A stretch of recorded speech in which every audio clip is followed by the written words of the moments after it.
We're going to do an oil change on the Ford F250 gasoline engine today. This one's the oil pan. This one here's the transmission pan. We want to stay away from it. We're just messing with the oil. We got our drain plug and our filter's right to the left of it. Drain plug on this truck is 16 millimeter.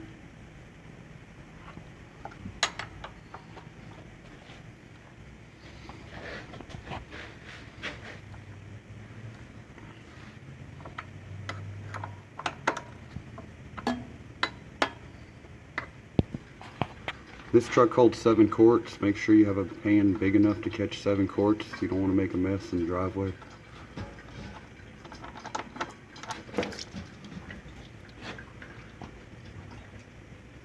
We'll let it drain all the way out. While that's still draining, I'm going to go ahead and unscrew the oil filter. We got our oil filter wrench on it.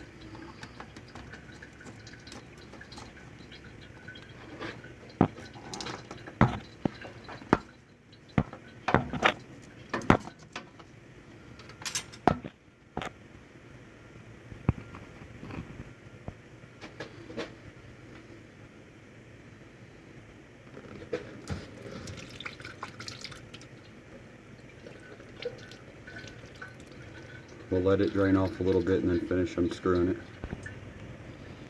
Okay, off with the oil filter. I'm going to check up there for a double gasket. I don't see any, so we're good to go there. Okay, we got our new one here. Get it out of the box. Make sure it's not damaged in any way. No rings there, no crushing. Time to put it in. Snug it up, get it good and tight, and then about a quarter turn after it's tight. Oh yeah, before you screw it on there, don't forget to put oil around the O-ring. That's important so it don't get stuck. You can just use some oil that's coming out of the engine. Get it on your finger and lube up the O-ring. Before you go back in with your drain plug, you want to check it over, make sure there's no damage to the threads or anything like that. This one all looks good, we're going back in.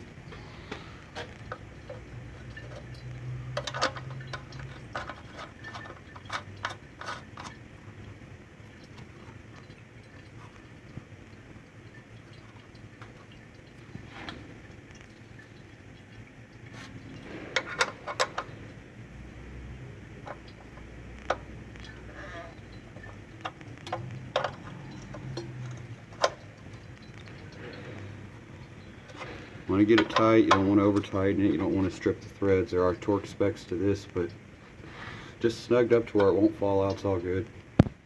Check your owner's manual for how much and the specs of what type of oil. This truck calls for 520, it goes in right here, the cap with the little oil can on it. This one holds 7 quarts.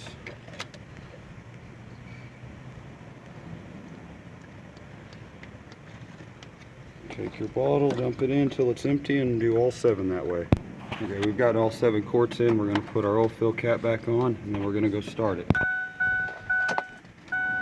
We're going to start it, wait for the oil pressure to come up.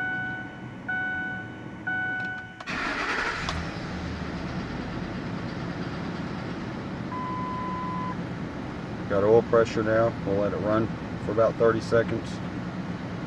Make sure it gets the oil everywhere.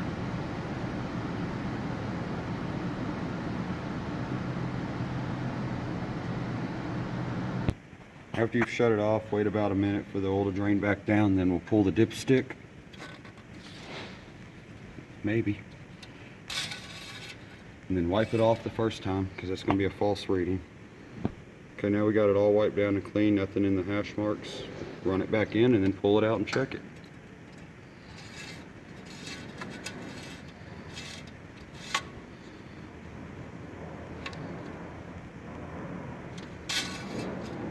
See what we end up with.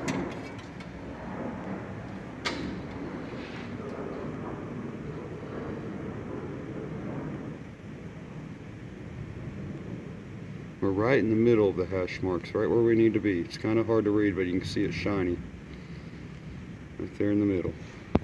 After that, run it back down, and then you're done with the oil change. You're good to go. Clean up your mess.